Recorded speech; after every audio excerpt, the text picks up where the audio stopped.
opinyon, pagtingin, pananaw o kuro-kuro ng mga bisita at panauhin o mga anchors o host sa programang ito ay sarili at tanging opinyon at pananaw ng mga nabanggit at hindi opinyon o pananaw ng Aliw Broadcasting Corporation, mga producers o mga namamahala ng Aliw Broadcasting o anumang organisasyon na affiliated sa network at kailanman ay hindi iniendorso ng Aliw Broadcasting Corporation ang mga nabanggit na opinyon at pananaw sa programa.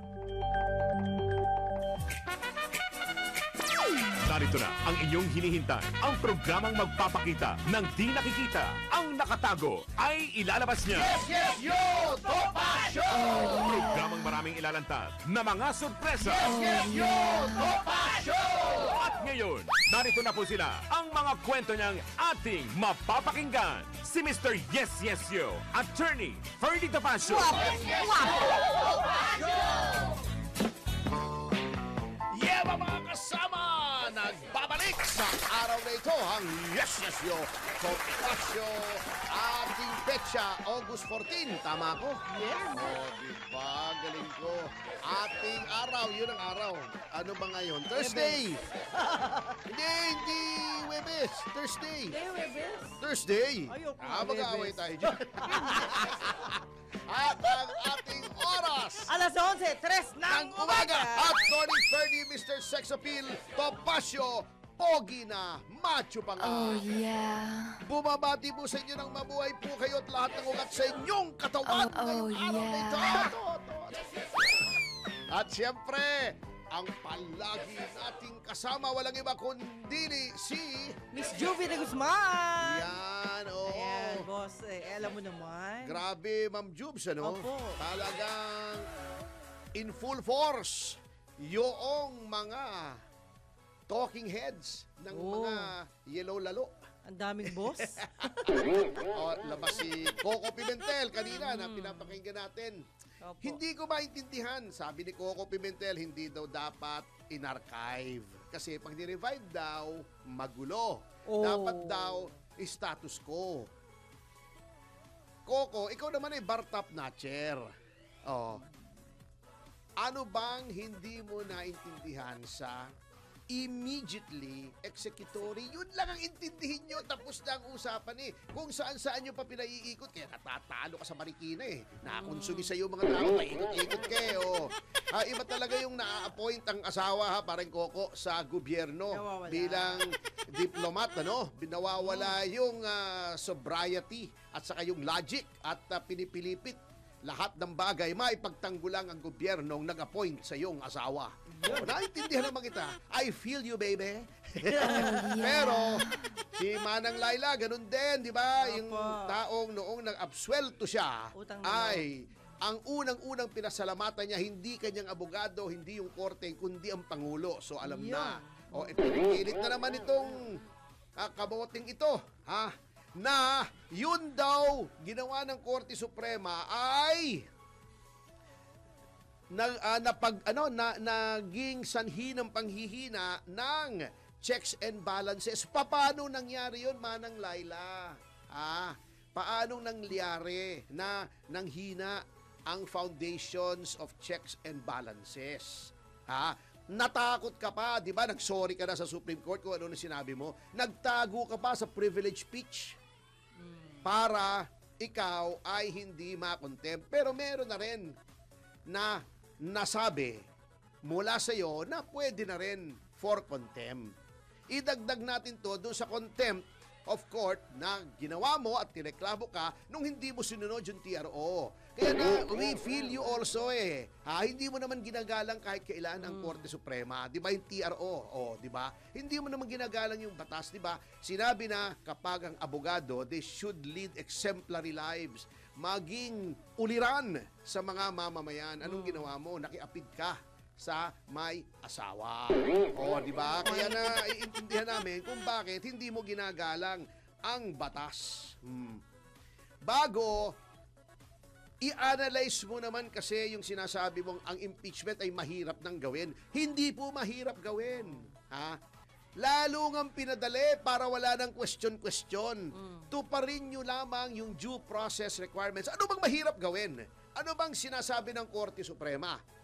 para ang impeachment ay maisulong. Unang-una, huwag kang lumabag sa one-year rule. Nasa konstitusyon yun. Yes. Number 2, sumunod ka sa due process. Nasa konstitusyon din yan, Manang Laila. Di ba human rights chairman ka dati ng Human Rights Commission?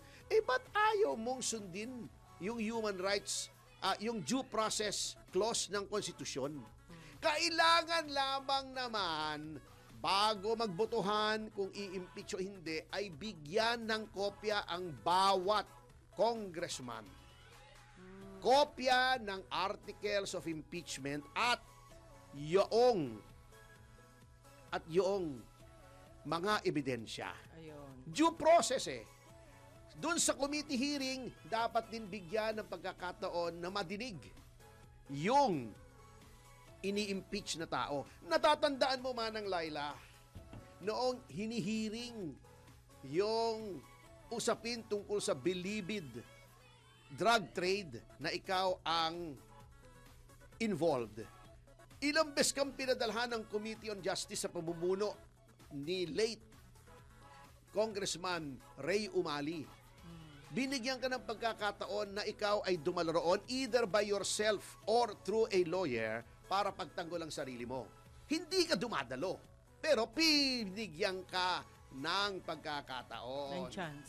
Yeah. Noong nagkaroon ng preliminary investigation, on record yan, hindi ka sumagot, kinwestiyon mo yung jurisdiction ng DOJ and then later on ng Regional Trial Court.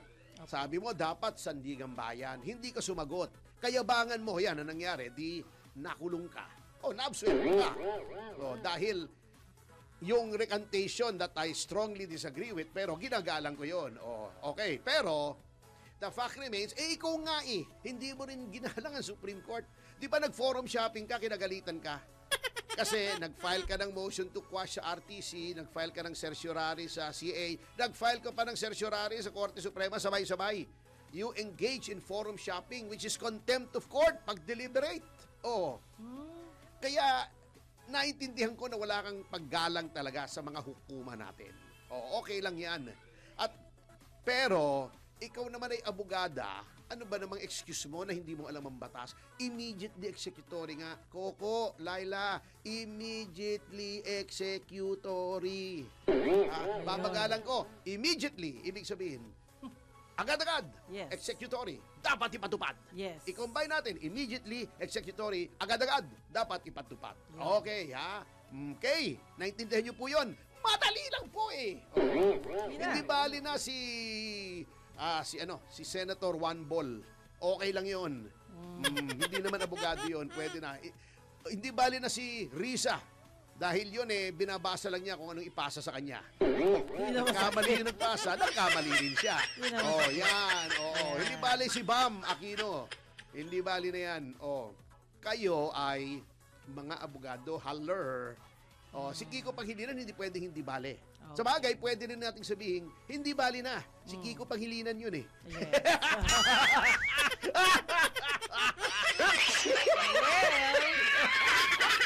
Pero attorney, congratulations pala sa'yo. Ayan. Bakit? Anong ginawa ko? Ay, hindi. Kasi dati, kayo po ay PDP spokesperson ng impeachment court lamang.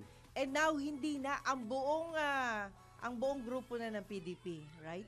Hindi ako spokesman. Ano Deputy. po? Deputy spokesman. Ayan, May boss pa. May boss ako, si Attorney Raul Lambino. Ayan. So, may nagtatanong. Yes, assistant lang ako, assistant. Okay. Sidekick lang, jalalay. Pag meron siyang gustong pasabi at busy siya, Opo. akong uutusan niya. Siyempre, kukonsultahin natin siya at ang ating acting chairman, si Secretary Alcusi, at yung mga party elders, yung 3 senador. Opo. Siyempre, partido yan. Dapat accurate. Yung sasabihin ko, yun ang saloobin ng partido. Hindi ko sariling saloobin. Ayun. Maganda. Tama. So, actually, ang katotohanan niyan ay ganito. Wala silang mauto na gumawa ng trabaho ng walang bayad na mahirap. Ako na nga nauto nila. Biro lang yun. Biruan lang namin yun sa loob ng partido. Totoo niyan, it's always a pleasure and an honor to serve the party na ang pinuno ay ang dating Pangulong Rodrigo Duterte. Oh, Yan, okay. yeah. Pero attorney, at least hindi ka fake news. Oo Hindi ka naman. gumagawa ng pansarili lamang. Ay, hindi. May- Tayo naman basta kung Straight to the ayos point. ng bayan. Yes. Katulad niya, no? Kahit papano ay tinatablan pa rin pala pag malakas ang ingay. Sino? Ang ating pamahalaan. Kita mo naman, no? Ito buti na lang tayo'y nag-iingay. Sabi nila noon, Yes. tayo ay dakdak ng dakdak. O eto may epekto na mga kasama, yung kadadakdak natin, yung akap! At yung lagi nating pinupunang akap, nasabi natin ay pork barrel. Yan ha. Ang akap ay wala na. Di ba? Ayun. Palakpakan! Congratulations. Eto palang akap, kung susuriin mo, in the last 2 years, 26 billion ang nakonsumo nitong akap. Yan. Ngunit, sa National Expenditure Program na sinumite Opo. ng tanggapan ng Pangulo ng Pilipinas sa mababang kapulungan, kung saan nanggagaling ang lahat ng appropriations, ay wala na. As in zero, bokya ang akap. Dapat yung mawawalang yun, ibayad sa utang natin para mabawasan Ibayad naman. sa utang o ibalik sa PhilHealth Opo. o gamitin sa universal healthcare o Opo. ilagay na lang sa edukasyon. Yan. Yan. Mga option na pwedeng paglagyan. Kanya lang, at saka ito pang maganda. Opo. Yung natitirang akap na hindi nagastos, kasi nga ingay-ingay na, di ba? Nag-ingay na tayong mga concerned citizens, ay ibabalik na sa general fund, sa Ayun. National Treasurer. Treasury. Okay. Ngunit, kaiingat pa rin tayo. Hindi daw ibig sabihin na zero ang allocation ng AKAP sa National Expenditure Program ay wala na itong implementasyon. Kasi ang ugali kasi ng ating mababang kapulungan, kaya nga ito ay inireklamo ni Congressman Ungab sa kanyang privilege speech last week. Opo. Dinadagdagan yung NEP. Dapat yon, ito yung wish list Wish list yan yung NEP ng executive. Ito yung mga programa, pakipondohan naman. Parang ikaw ay isang, halimbawa, contractor. Sasabihin mo noon sa kumuha sa'yo, boss, gusto mo bang ipagawa yung bahay mo? Eto, budget, palitan natin yung bubong, palitan natin yung pintuan, itaas natin yung sahig, kasi bumabaha para hindi ka pasukin ng baha. Pintahan natin, ibahin natin ang kulay, ang pangit ng kulay Wow. Mga ganun ba? Maganda Ibahin yan. natin ang wiring, kasi delikado ng wiring nyo. Alam, by the way, ang wiring po ng bahay every 10 years. Palitan nyo po. Kasi unang-una tayo nasa tropics at lumulutong sa init yung ating mga insulation. Minsan, ginangata pa ng mga... Mabait. Hindi, ng mga mababait. Mababait. Sa mga anay. Hindi ngangatain ng anay yung mismong rubber. Hindi naman nila kinakain yun Pero minsan yung mga molding na kahoy, Yung ginangata nila, pinagkakabitan. na-expose yan. May humidity yan. Totoo. Okay, ganon. Sasabihin noong may-ari na may budget, ay, teka muna, magna muna nating pintahan ito. Okay pa naman yung pintura. Sa halip na pintahan natin, i-tiles na lang natin yung garahe. Ganun po yun Very simplistic na analogy. Pero para maintindihan lang natin. Kasi, yung AKAP, may nakabuking, di ba? Tayo nga. Na, noong palang 2023, ang AKAP na ang nagpasimuno ay si Speaker Romualdez at si ako Bicol Representative Saldi Yap. Saldi ko. Ano ba yan? Oo. Iniisip ko yung isang kaibigan ko, Saldi ko. Yan, na isa sa mga taong mas maliit pa sa akin. So, dalawa sila. Oo, dalawa sila sa Tandem. pagkaalam ko. Hinahanap ko lahat para milistahan ako Opo, ng mas opo. maliit pa sa akin. Ilagay, kaya lang, mga lalaki lang. Opo. Dati nasa listahan si Gia Rafael. Kanya lang tinanggal ko na kasi dapat lalaki lang. Lalaki lang. Oo. Ay, listahan mo Eto palang ang pondo nito ay 26.7 billion in 2024 at 26.16 billion ng 2025. Yan. At ayon sa mga ulat, etong 26.16 billion for 2025 election year ay dinibay-dibay. Alam mo yun? Hinati-hati. Dinibay-dibay. Hati-hati, di ba? Hati-hati. Opo. Yan.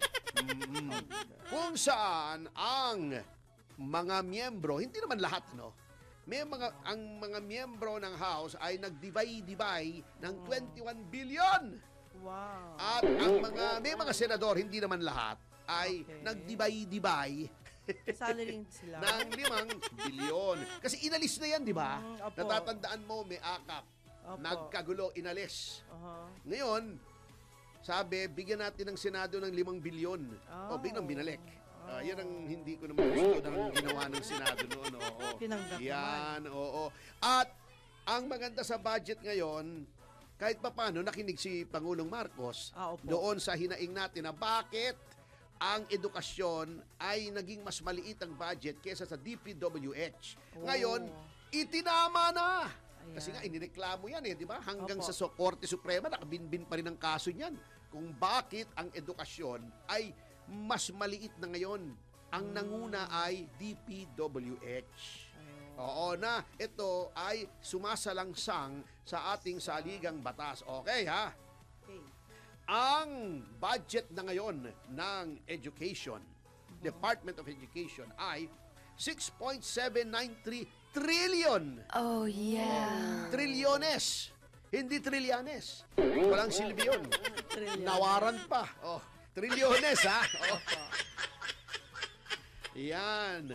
Kung saan ang 928.5 billion ay direktang nakalaan para sa DepEd. Yan. Wow, palakpakan natin yan. Inayos na. Yan, ayos. Susunod Thank na you. lamang ang DPWH. Malaki pa rin. Kasi Opo. alam mo naman kung bakit wag na tayo magtaka kung bakit. Pangalawa pa rin pinakamalaki. Ayun. Ang DPWH, pinagkukunan yan Parang alkansya ginagawa dyan ano? 881.3 billion. Oh, no! Ayun na. Pero hindi ba dapat ang pangalawa ng education? Sa opinion ko lang naman, wala namang batas ditong Opo. ipinapairal except that education ang pinakamataas. Hindi ba dapat health Ayun. ang number 2, di ba? Kasi maganda nga ang kalsada mo, may mga tulay ka nga, hindi ka naman makalakad dahil may sakit ka, aanhin mo, di ba? Hindi ka naman makalabas ng bahay. Yun lang. Pero eto ang layo. Ang layo. Kaya, 320.5 billion. Yan. Ang inilaan sa PhilHealth. At yan PhilHealth at sa iba pa. Ang layo kita nyo 881 billion ang DPWH. 320 billion. 320 billion lamang ang health. Di ba kinuhanan na nila ng more than 80 billion ng PhilHealth? Kasama din sa 320 billion ng PhilHealth Kinuhanan mo ng 80 billion, bibigyan mo 320 billion ng lahat, magkano lang dito ang share ng PhilHealth? Alamin natin nandito lang naman sa baba yung PhilHealth. Okay. Buti pa, punta ka na ngayon, alamin mo. Okay. Attention. Ang pangalawa ang pang-apat pala, ay Department of National Defense, na pinangungunahan ng Maltese. Na si... Di ba Maltese aso yun? Aso yun Breed ng aso yun Ng Maltese. Na... Gibo. Gibo Teodoro. siguro. Yan, okay. Pagkatapos ng DNDI, DILG, agriculture, ang baba rin ng agriculture. Yan ang mga importante kasi. Yung agriculture at ang health. Social welfare, ang baba rin. 227 billion. Ito transportation, 198 billion. Judiciary, 67 billion. Kaya ang administration of justice natin dito, napakasama. Ayaw pambigyan ng fiscal autonomy na ang ating mga hukuman. Napakagalante nila sa DPWH. Napakagalante nila sa mga contractors. Na di umano daw ay kasama doon yung mga kongresista. Ha? Pero pagdating sa judiciary, napakakuripot ninyo. Ha? At ang kulelat, yang labor, yung ating mga manggagawa, nangamote na naman, at mga migrante. Hindi yung migranteng sinabi natin kahapon na may kaugnayan according to intelligence report sa mga underground movements, mga ugmo, underground mass organizations. Yan. At kung ito ay masusunod, itong NEP, ay ito, so far, ang pinakamalaking magiging budget ng ating bansa. 2026. Yung 2025, malaki rin at, di ba, sabi nila, ito yung pinakamasama, pinakakurap, pinakawalang kwentang budget na question nga ni Attorney Vic Rodriguez sa Korte Suprema. Yan. Ngayon, sana naman ayusin na nila ito. Ayun na, sumisipa na yung mga ibang tao. Si Toby Chanko, di ba? Sinabi niya, mahirap daw yung ginagawa kasi meron daw yung BICAM. Yung BICAM naman, lahat naman may BICAM, of course, di ba? Kasi may House version ng isang panukalang batas, may Senate version. I-reconcile mo yan. Okay. Ang tawag doon, bicameral committee. May galing sa House, may galing sa Senate. Pero ang problema, sabi ni Congressman Tiangco, pambihira naman, pagka-approve ng BICAM, meron pang small committee. Yung small committee, may power siya na mag-amyenda nung inaprubahan ng BICAM. 4 na tao lang yun. Doon nila ina-identify na doon ang galing yung sa 2025 na mga insertions. Kung kaya nga, nagdemanda kami kina Speaker, natatandaan nyo, earlier this year. Sinasabi namin, although, siyempre, hindi sila mismo mag-i-insert doon.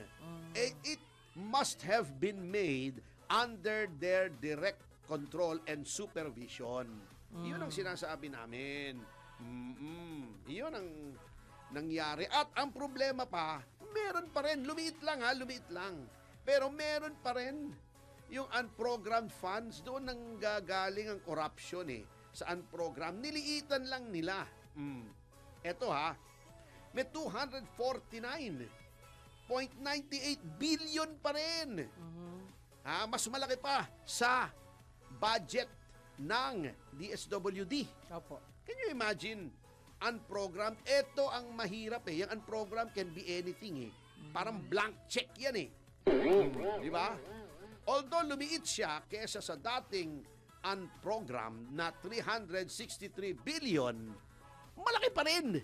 Meron pa rin. Malabo yan Although, yung unprogrammed naman, hindi naman yan automatically nag-implement unless pondohan. Pero laging pinopondohan Paano? Sino makikinabang? Alam na natin.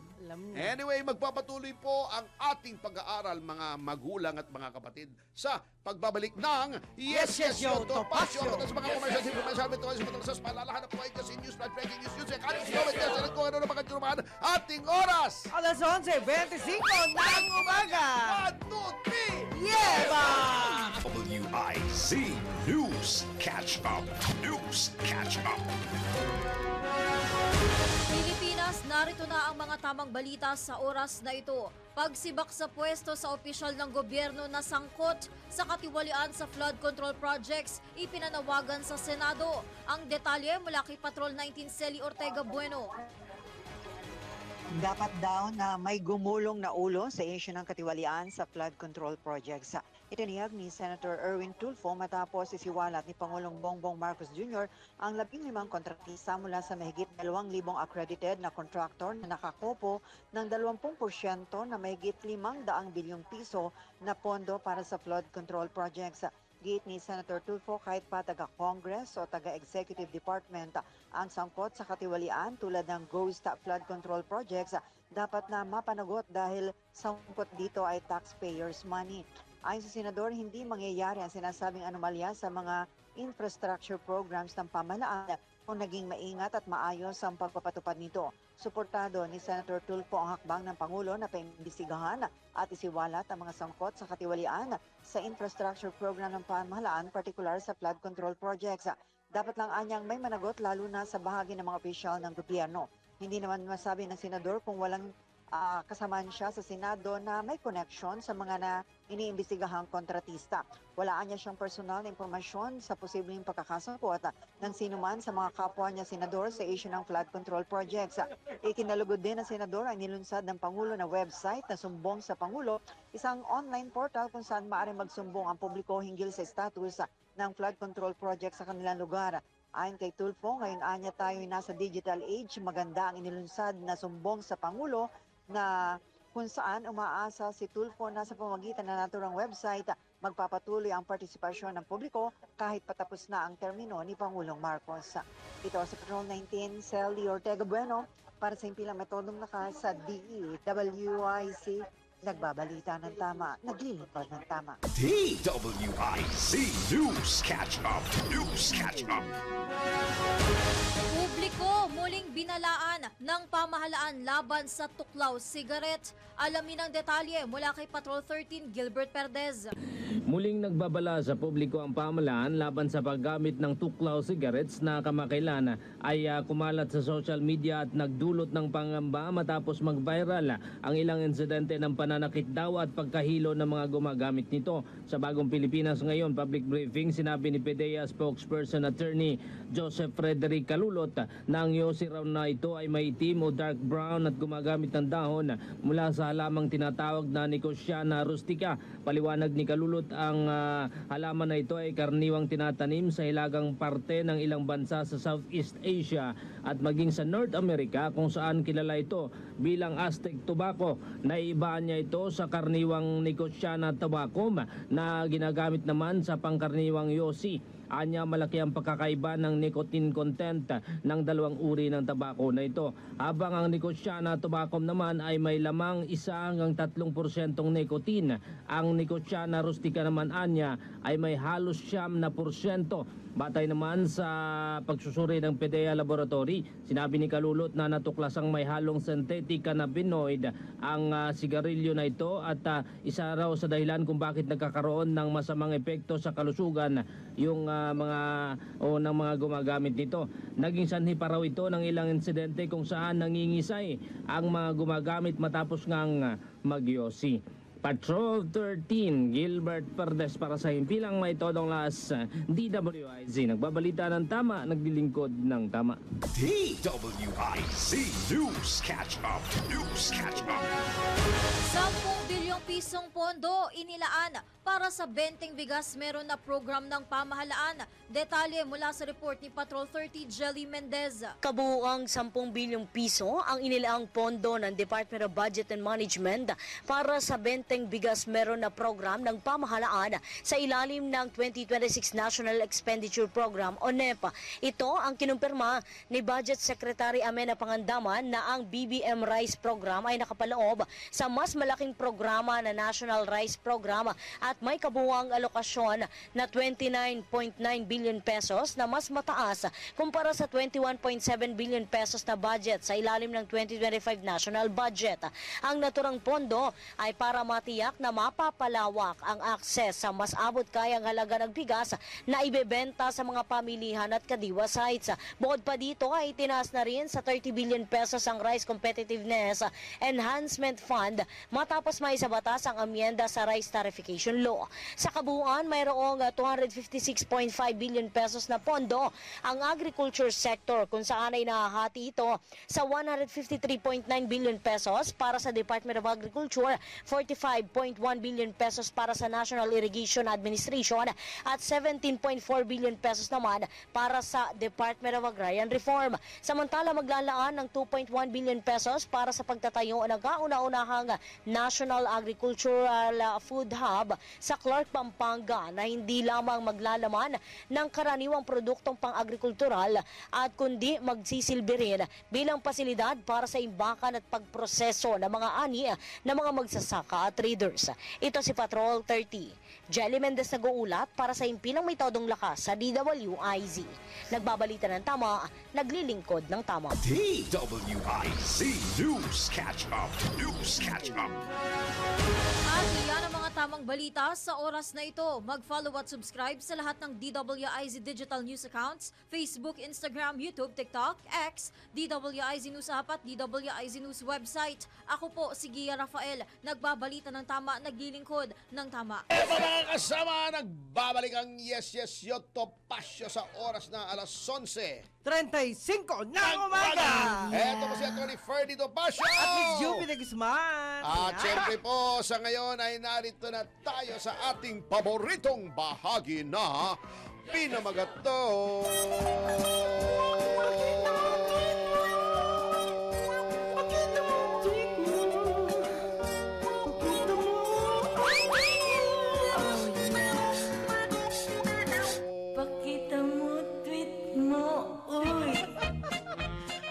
Kaya mo yun? Yung ginagawa ng mga Indian, di ba? Pampahaba ba yun Kaya ng kaya mo yun? ng boses? Anong pampahaba ng ano? Ng boses. Ay, bilisan mo eh. Bitin eh. Natanong mo, pampahaba ng ano eh. Kung baka kung ano yung isipin nila eh. Oo, Ayan. Oo. Pero Tony, batiin ko muna itong mga viewers natin. Dami nagtatampo kasi hindi raw natin nababate. Ay, batiin natin. 1 week na lang. Ayan. Oo. Hello to Carlos Cruz Jr. Mabuhay po kayo. Gerald Calzado. Yes, oo. Yung mga SG yan. Aba, marami rin pala tayong mga friendship. Okay, Ay, naman. Ernesto Marquez. Hi, Yeva. Yan, Oy. salamat sa inyo. Gerald Calzado again. Alfie Poras from Singapore. Mabuhay po kayo. MCL. Yan. Oh, grabe. Nagulat sila, attorney, sa mga revelasyon mo. Lagot ka. Nagulat Wala sila naman ako lahat. ni-reveal na hindi Ayan common na. knowledge. Lagot ka, sir. Pabibo ka, boy. Yan. Hello po. Mabuhay po kayo. Hello din kay Kreme, kay Alpha. Ikaw na, sabing gano, Alpha 77, Boss Bell. Yan, pasensya na kayo, ha. John De La Cruz. Emma Madra, Jenny Miranda, at marami pang iba. At hindi lang yan, attorney, batiin ko na rin po yung mga friendship ko. Si Tita May ng National Press Club. Hi, Tita May! I miss you very Tita May! much. Si Lydia Bueno, hello.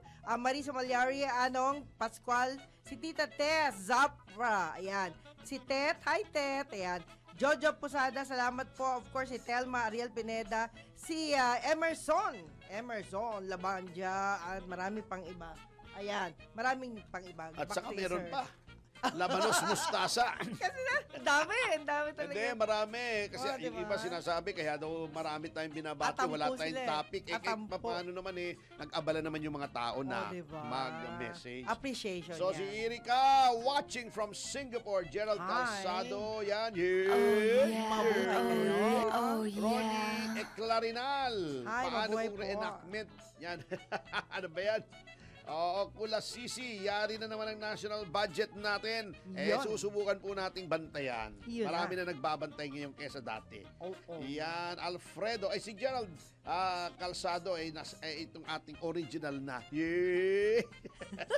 Alfredo, gutom na Ayan. ang mga buhaya, pero dami na pela bulsa. Mga Ala. buhaya. Kim Bonjing, number 1. Sino kaya yung tinutukoy na? Oh. Dinuguan. Hi. MCL, dapat talaga malaki ang budget sa health. I agree, Yes, I agree. tama po. Noemi Ruth Ravina. Yoy. Hello po sa inyo, attorney. Pa-shout out daw sa kanya, watching here from Oman. At Yoy. nakakawala daw tayo ng stress. Yan. Salamat po. Arnold Hadukana. Yan, good Hello. morning. Good morning po. Marites Canque. Yan. At Tony Zamoras mula sa Panabo City, Davao del Norte. Mabuhay. Banana capital of the Philippines. Yan. Wow. Pabibo ka, boy. Yan. Yan. Isa daw sa mga contractor si Dong Gonzales. Pag-aaralan natin yan mamaya. Isagani Conde. Yan. Nandito si Rosario Rivera watching from Macau. Ayan. Peter Messina, LT talaga si speaker. Ano kaya yung LT? Ang Nanay alam mong Takang. LT, love team eh. Oo nga. Oo. Kala ko Lorna Tolentino. Samson Kua from South Yan. City, Cali. Maricharis Vlog. Nagsalita si Escol Bocol. Ala. Ayun naman eh. Si Senador Escalera. Yan. Escalera. Yan si Leset 18 De Leon. Opo.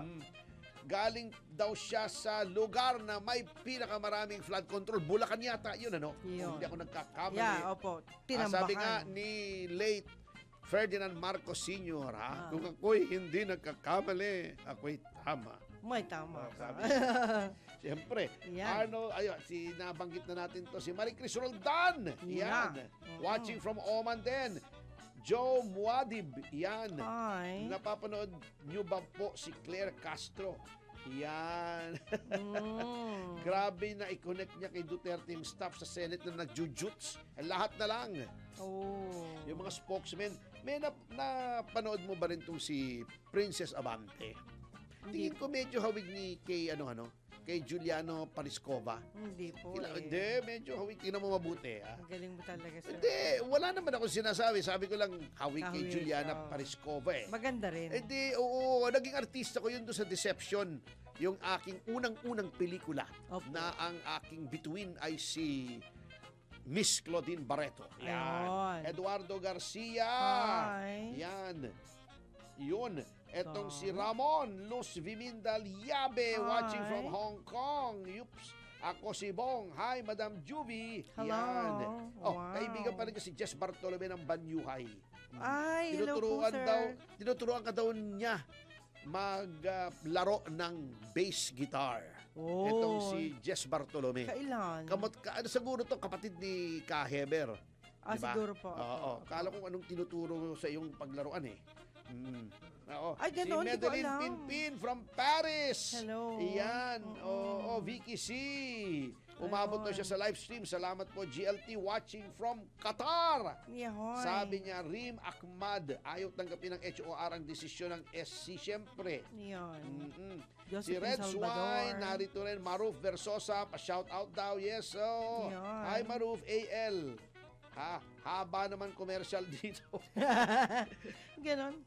Joseph Arnel Aguilar ay Ayan. narito rin. Ani Magadia from Hayward, California, USA. Yes. Si Joylyn Suarez naman Hi. ay mula sa bayan ng ating paboritong kongresistang si Dan Fernandez sa Laguna. Yun Si na. Kai Kun watching from Saitama, Japan. Hi, Gusay Mary Obligasyon, sana makapag-aral ako ng batas. Bakit hindi? Jovi Q18. Hi. Sana daw palitan na lang ni Toby Chanko si speaker. Hindi, wag naman. Hindi mangyayari. Sana nga, pero hindi mangyayari eh. Hawak nila eh. Oo. Maria Dulce Gliceria Polistico. Too many cooks spoiled the sinigang po. Yan. Ang dami daw matatalino, mas matalino pa sa SC. Hindi pwede yun. Joseph Arnel Aguilar watching from Ireland. Maharluka Alpotera. Yan. Edsel Lanusa Versosa. Hi. Yan.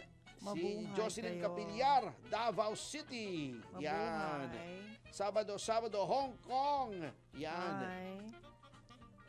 Sabi niya, di pwedeng palitan na ang title ng segment ng pakita mo ng ex mo. Baka marami daw mag-away. Mahirap nga. Microsmith Technology. Divine Reyes, watching from Singapore. Yan, on his House of Love.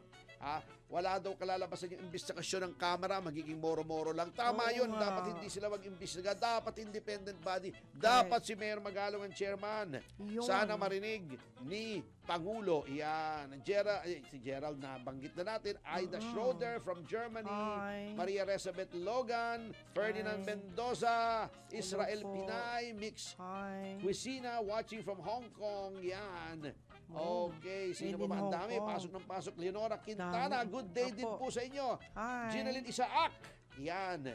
Magandang tanghali daw. Ricardo Makapinlak, nakakabuhay daw ng dugo ang programa natin, Ma'am Ju. Ang dugo, thank you. Oo. Yan, Edma L. Graciosa Vlog, yun. Nandito Pinay sa New York. Guwapa lagi ako, Lloyd Vasquez.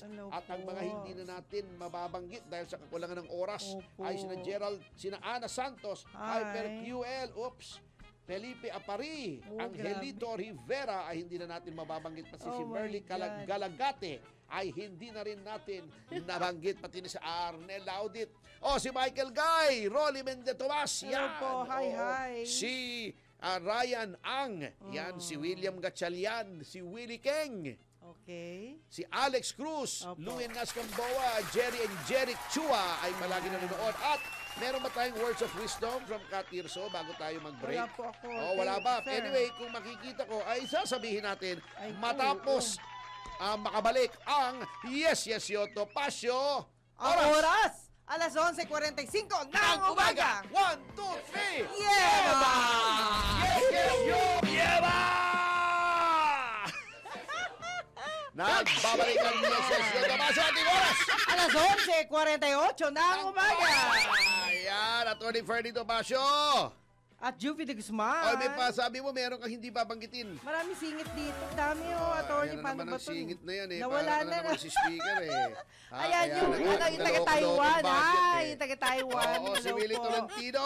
Ayan. Nandito, mahabulan po natin. Oo, Hindi na rin gwapa natin lagi ko. babanggitin si Ayan. Daddy M, si Leo Tenero, si Nemi Daddy, Leonora Lloyd Vasquez. Fulgeras, Hi. Dak Bustamante Dak. Ito. Yan, hindi na natin babanggitin yan. No? Si Leonora Quintana, Judy Fabale, Wag hindi na banggitin. natin Ana Santos. mababanggit. Wala na eh. Oo. Aris Romeo Saniel, Felipe Apari ay hindi Ayan. na natin nabanggit. O, DJ oo. Joy. Oo. Jay, Si yan. Kat Tirso, hindi na rin natin babanggitin Wag kasi na. walang words of wisdom eh. Katir Superada. Anyway, teka, ililiwanag ko lang ha, may mga nagsasabi yung mga binanggit daw natin ng mga kontratista. Opo. Dapat daw ikulong na, etc.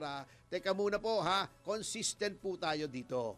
Tayo ay always for the rule of law. Yes. Kaya ang mga involved ay konektado kay speaker, konektado, di umano, alegasyon lang naman ito. Kay Congressman Saldico, kung sino man yan, Yes. kahit hindi natin kaalyado yan, uulitin ko, although binanggit natin yan, although iniimbestigahan yan, Yes. hinay-hinay lang po tayo sa pagpapakulong kasi Let's again, wait. Let's wait. again, everyone is presumed innocent until proven guilty. otherwise. Otherwise, So, wag okay. muna po tayong padalos-dalos. Ang Proven maging panawagan natin, magkaroon ng maayos, impartial, di ba, unbiased, fair investigation. Ayaw natin siyempre, yung mag-iimbestiga, yung mismong mga kasamahan nila sa kamera, di ba? Oo. May labo naman yung usapan. Yun ang gusto Yun ang nila. tinatawag na usapang loko eh. Oo, wag yun. Pero, hindi nangangahulugan yung mga binanggit ni Pangulo, yung mga binigyan natin,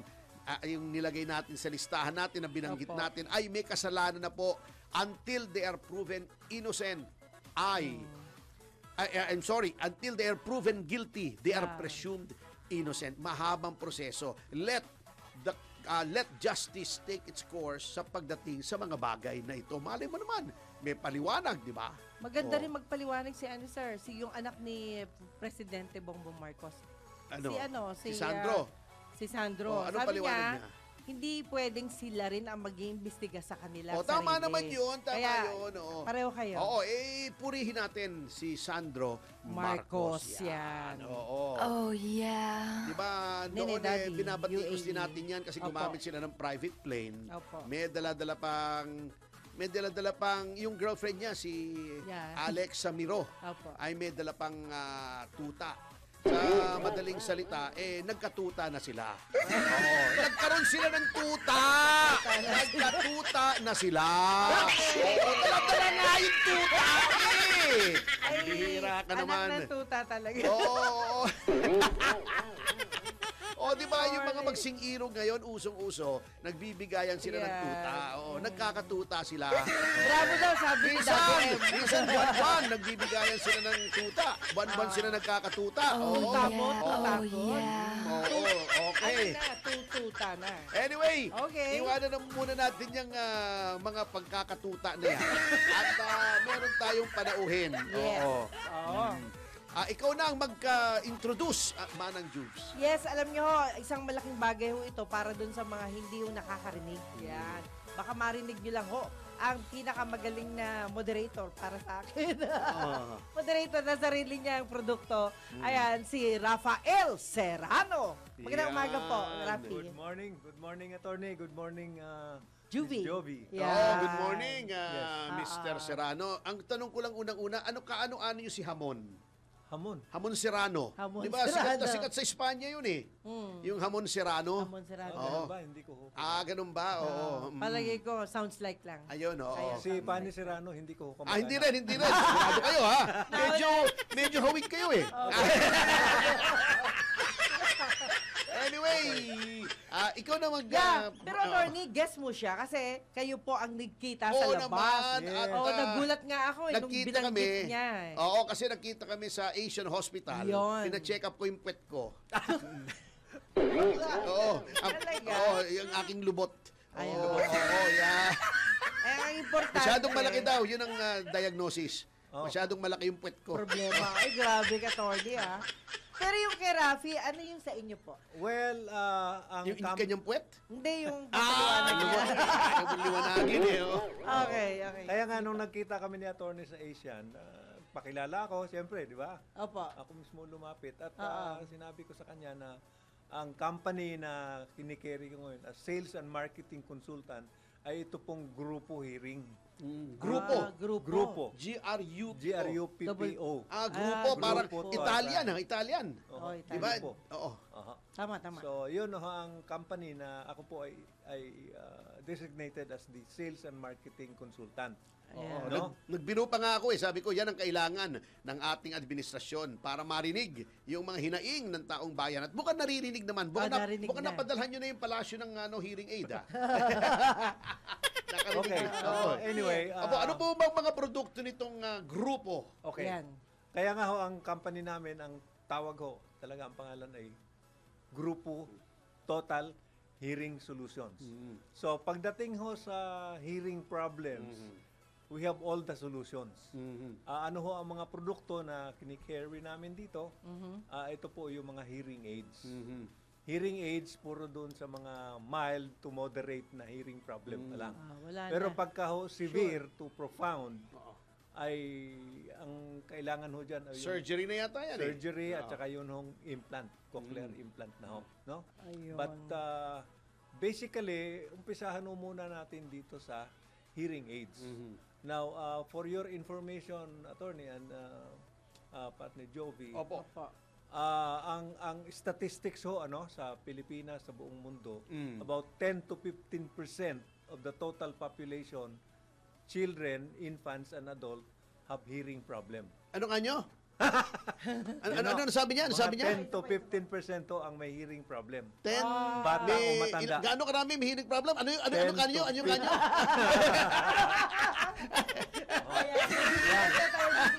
Yes. Kailangan niya.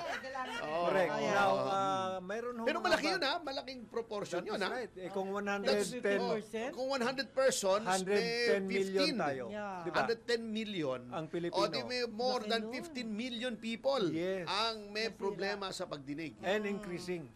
Bakit po? Ano pong cost ng Kasi increase? marami hong mga infants na ipinapanganak na may problema na ho sa hearing. Hmm. Kaya mayroon hong law ngayon, yung newborn hearing law, na ang May screening yan alam ko pagka ipinanganak ho ang isang baby, Double check agad. kailangan ho within 30 days, obligasyon ho ng magulang na ipacheck yung hearing. Totoo yun Maraming Of nadedetect. course, Kasi, with the instruction from the pediatrician and the OB-GYN na nagpaanak. Ayun. Kaya ang problema lang ho ngayon, attorney, sa probinsya, marami pa rin ipinapanganak sa midwife, yung mga ganon in the hospital.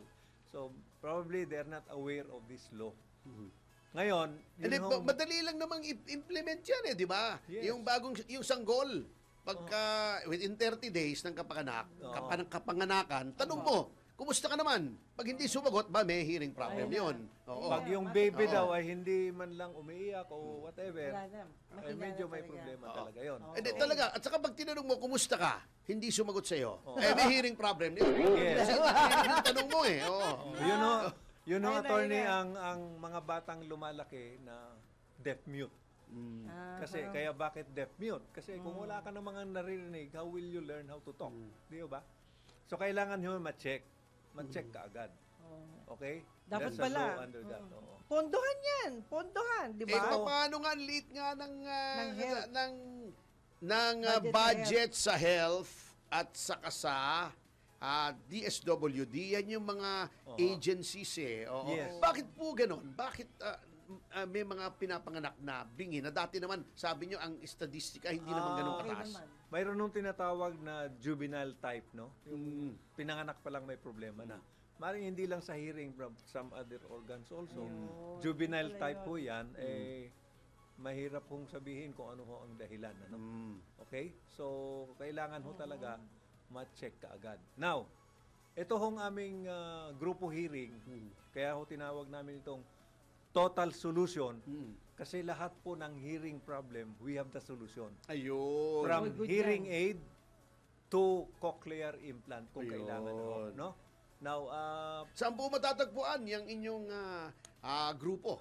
Okay. Kung may kailangan na produkto ninyo. Mayroon ho kaming hearing center located in Intercity Homes in Alabang. Alabang Intercity Alabang, Homes. Alabang. Tanong lang Kasi, siguro sila sa attorney, gwardiya. Sa may ilan. ang mga nakakakita ho ng hearing problem usually ENT doctors, ear, nose and throat doctors, no? But hindi po sila ang nagtitreat. Hindi po sila yung nag-i-install ng mga hearing aids. So, pag may nakita ho silang pasyente na may hearing problem, nire-refer sa inyo.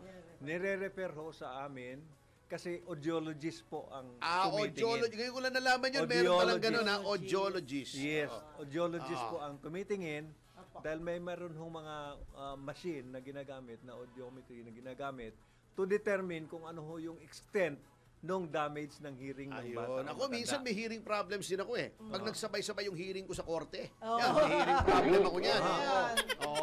Anyway, may final message po ba kayo sa ating mga tagapakinig tungkol sa problema ng hearing? Yes. I would like to encourage everybody na kung mayroon ho kayong kamag-anak o kayo mismo may problema sa hearing, pwede ho na kayong kumontak sa aming hearing center. Okay? Pwede ko hong ibigay ang telephone paano kayo number. magkakakarinigan? May problem nga sa hearing. Hindi pagtawag sa inyo, hindi kayo maririnig. Yung kamag-anak ho. Okay. Hindi ko maniwala kasi may hearing problem po kayo. Punta po kayo dito sa Intercity. Ano yan? Punta kayo sa Intercity. Sampo? Quezon City. Hindi, Intercity. So, tatawag lang ho sa hearing center namin. Yun. 09, take note ho, 0939-929-6007.